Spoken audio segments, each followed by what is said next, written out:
Hello students, welcome all of you. In this video, I Abhay Kumar going to discuss important assertion region type questions part 2 of chapter 3 current electricity for class 12 physics in video number 24 of this chapter. इस video में हम लोग discuss करेंगे important assertion reason type questions part 2 class 12 physics के लिए chapter 3 current electricity का, जो class 12 physics CBSE 12th board examinations के अलावा IIT JEE एडवांस्ड तथा एम्स मेडिकल इंट्रेंसेस के स्टूडेंट्स के लिए भी हेल्पफुल होगा. Now we have to start assertion region type questions. Choose the correct options in the following questions out of options A, B, C and D. Option A is if assertion capital A and region capital R both are true and region is the correct explanation of assertion. Option B is assertion and region both are true but region is not the correct explanation of assertion. Option C is if assertion is true but region is false, and option D if assertion and region both are false. Now question number 1. Assertion capital A is the resistance of a conductor decreases with increase in cross sectional area. किसी conductor का resistance प्रतिरोध उसके cross sectional area अनुप्रस्थ काट का क्षेत्रफल बढ़ने के साथ, इंक्रीज करने के साथ घटता है. Reason is on increasing the cross sectional area of a conductor more current will flow through the conductor. किसी कंडक्टर का एरिया ऑफ क्रॉस सेक्शन क्षेत्रफल बढ़ने पर उस कंडक्टर से अधिक करंट फ्लो करता है. In this question, both assertion and region are correct, and region is the correct explanation of assertion. So option A is correct, because because due to increase in area of cross section of a conductor, there will be more space for electron to move inside a conductor. So more electrons will move through the larger cross sectional area of a conductor. जब conductor का area बढ़ता है तो electron को conductor के अंदर move करने का स्पेस भी बढ़ जाता है. अब जब इलेक्ट्रॉन को मूव करने की जगह बढ़ जाएगी तो अधिक से अधिक संख्या में इलेक्ट्रॉन मूव करेंगे, और जिससे कि कंडक्टर से होकर करंट भी इंक्रीज करेगा. तो इस प्रकार रीजन एसर्शन का करेक्ट एक्सप्लेनेशन है और दोनों स्टेटमेंट भी सही है, इसलिए option A is correct. Now question number 2. Assertion is if the length of the conductor is doubled the drift velocity will become half to that of the original value keeping potential difference unchanged और constant. यदि किसी conductor के length को double कर दिया जाता है तो drift velocity original value drift velocity का जितना है उसका आधा हो जाता है, और पोटेंशियल डिफरेंस को अनचेंज रखते हुए, अपरिवर्तित रखते हुए या कांस्टेंट रखते हुए. Reason is at constant potential difference drift velocity is inversely proportional to the length of the conductor. Constant potential difference पर, जब पोटेंशियल डिफरेंस भी कांस्टेंट है तो ड्रिफ्ट वेलोसिटी, इलेक्ट्रॉन्स का ड्रिफ्ट वेलोसिटी किसी कंडक्टर में उस कंडक्टर के लेंथ का इन्वर्सली प्रोपोर्शनल होता है. In this question both assertion and reason are true and reason is the correct explanation of assertion. So again option A is correct, because we know the expression for drift velocity is VD equal to minus mod of VD ले लिया जाए. ऐसे तो VD vector equal to minus small e capital E upon m into tau होता है, तो mod ले लिया जाए तो ड्रिफ्ट स्पीड हो जाएगा। तो v d is equal to small e capital e, electric field का मॉड हो गया magnitude of electric field capital e small e the charge of an electron upon m into tau. और we know that potential difference electric field potential difference is constant. अब हम electric field को potential difference के term में express कर सकते हैं। Since electric field is equal to potential difference per unit length, क्योंकि इलेक्ट्रिक फील्ड क्या होता है, पोटेंशियल डिफरेंस अपॉन लेंथ का रेशियो होता है। So drift velocity we d we can write it small e by m into tau. Small e charge on electron is constant, small m is also constant, and tau for particular temperature tau is also constant. तो ऐसे temperature increase करने के बाद टॉ का value घटता है, relaxation time का value घटता है, लेकिन ऐसे पार्टिकुलर टेम्परेचर टॉ कांस्टेंट होगा। ये तीनों चीज़ कांस्टेंट होगा। और E equal to capital E की जगह लिखा जा सकता है potential difference by length V upon L. Since V is constant so drift velocity we D is inversely proportional to 1/L। Potential difference तो क्या है, कांस्टेंट है, न्यूमरेटर में है, तो डायरेक्टली प्रोपोर्शनल जरूर है ड्रिफ्ट वेलोसिटी का न्यूमरेटर में होने से, लेकिन कांस्टेंट है। पोटेंशियल डिफरेंस को कांस्टेंट रखा गया है, इसलिए लेंथ के साथ वेरिएशन देखना है। तो सारा चीज़ कांस्टेंट है, small E tau M small M mass of the electron capital V potential difference is maintained potential difference is maintained constant. So drift velocity inversely proportional to क्या हो गया, एल हो गया। तो drift velocity varies as 1/L। तो अगर length बढ़ेगा तो ड्रिफ्ट वेलोसिटी का वैल्यू क्या होगा, घटेगा। तो लेंथ को डबल करेंगे तो ड्रिफ्ट वेलोसिटी क्या हो जाएगा, ड्रिफ्ट वेलोसिटी क्या हो, लेंथ एल की जगह 2L करेंगे तो ड्रिफ्ट वेलोसिटी हाफ हो जाएगा पहले के ओरिजिनल वैल्यू का। So option A is correct, both assertion and reason are true, and drift velocity is the reason is at constant temperature drift velocity of the electron is inversely proportional to length of the conductor, जो कि सही है। So option A is correct. Now question number 3. Terminal voltage V of a cell is greater than EMF of a cell during charging the cell.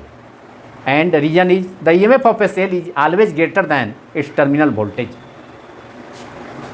इस question में assertion है कि terminal voltage किसी cell का जो टर्मिनल वोल्टेज है विभवांतर है वह ज़्यादा होता है, ग्रेटर होता है सेल के ईएमएफ से during charging of the cell. जब सेल को चार्ज किया जाता है उस सिचुएशन में हम जानते हैं कि सेल के चार्जिंग के केस में क्या हो जाता है, formula V equal to E plus IR।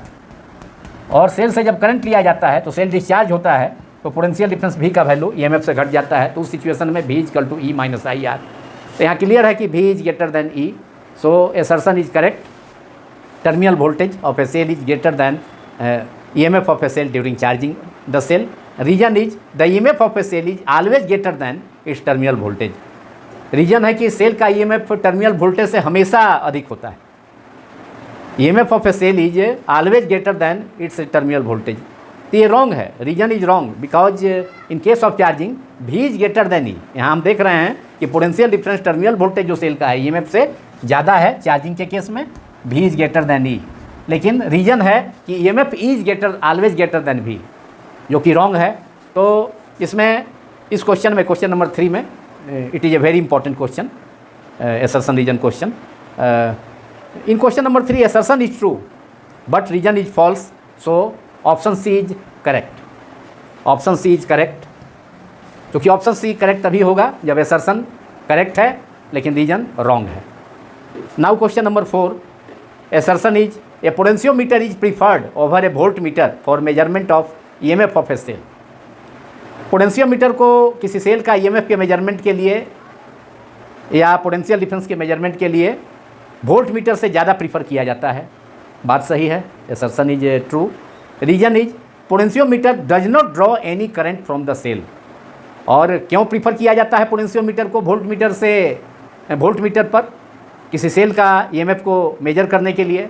तो कारण वही है, कारण यही है कि जो रीजन में दिया है, कारण यह है कि पोटेंशियोमीटर सर्किट से कोई करंट को ड्रॉन नहीं करता है, इसलिए सर्किट में करंट का वैल्यू डिक्रीज नहीं हो पाता है। इसलिए पोटेंशियोमीटर के हेल्प से किसी सेल का एग्जैक्ट EMF, इलेक्ट्रोमोटिव फोर्स और पोटेंशियल डिफरेंस को मेजर किया जा सकता है। So assertion in this question number 4, assertion and reason both are true and reason is the correct explanation of assertion. So option A is correct. Option A को मैं टिक करता हूँ, लेकिन एग्जामिनेशंस में OMR शीट प्रोवाइड होने पर option A के circle को फुली ब्लैक पेन और ब्लू पेन से कलर्ड करना होगा.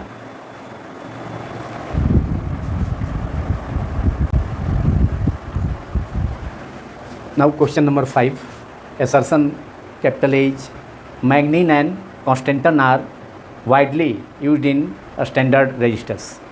मैग्नीन तथा कॉन्स्टेंटन दोनों एलॉयज हैं.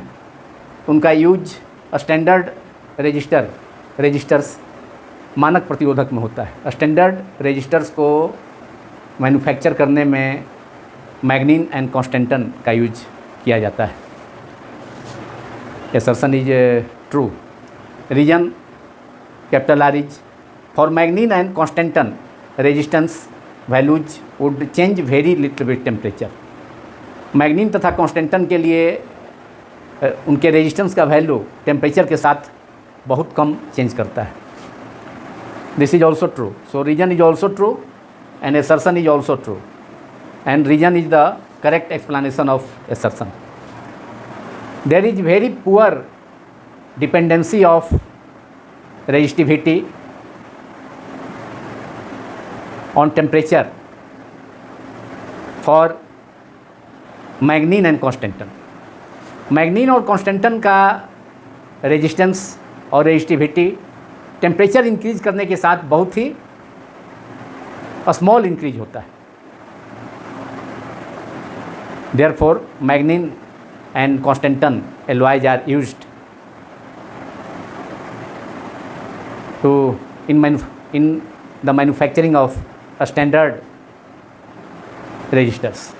So मैग्नीन and Constantan are widely used in standard resistors. So option A is correct. Both assertion and reason are true and reason is the correct explanation of the assertion. Now question number 6. Assertion is Kirchhoff's junction rule can be applied to a junction to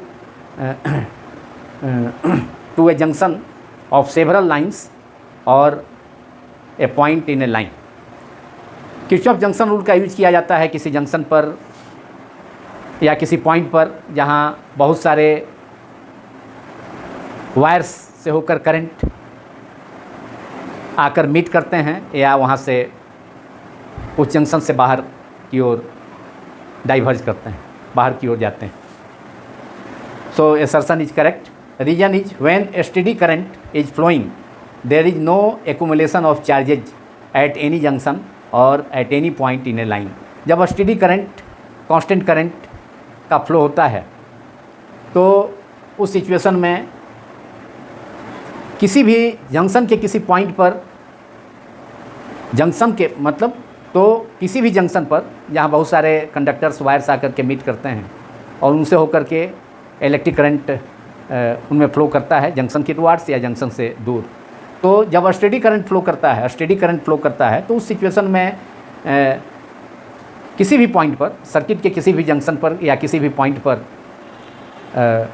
electric charge का accumulation नहीं होता है. जितना charge आया उतना ही charge, जितना charge junction पर आया किसी इलेक्ट्रिकल सर्किट के जहाँ बहुत सारे वायर्स का कनेक्शन होता है तो जितना चार्ज वहाँ आकर मीट किया उतना ही चार्ज बाहर चला गया, डाइवर्ज हो गया.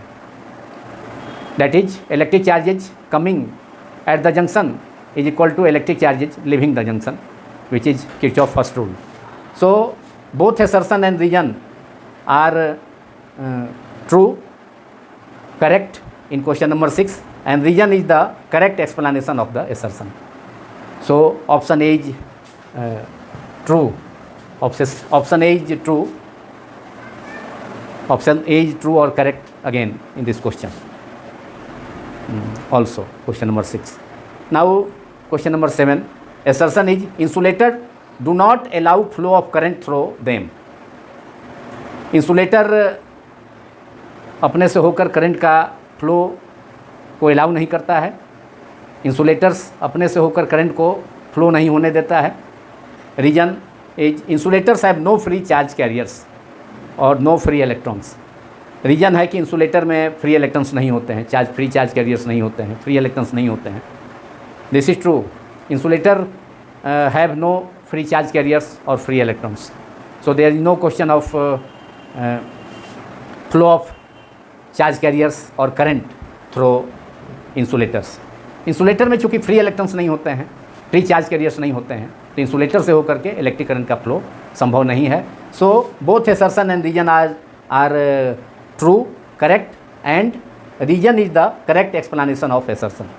रीजन एसर्शन का करेक्ट एक्सप्लेनेशन भी है तथा एसर्शन तथा रीजन दोनों सही है। तो फिर से एक बार option A is correct. So in question number 7 option A is correct, that is both assertion and reason are true and reason is the correct explanation of the assertion. Now this video is concluded. यह video समाप्त होता है। यदि यह video आप सभी को पसंद आया हो तो इस वीडियो को अधिक से अधिक लाइक करें तथा मेरे YouTube channel physics quantum classes को भी अधिक से अधिक नंबर्स में सब्सक्राइब करें, अधिक से अधिक संख्या में सब्सक्राइब करें। Thank you very much.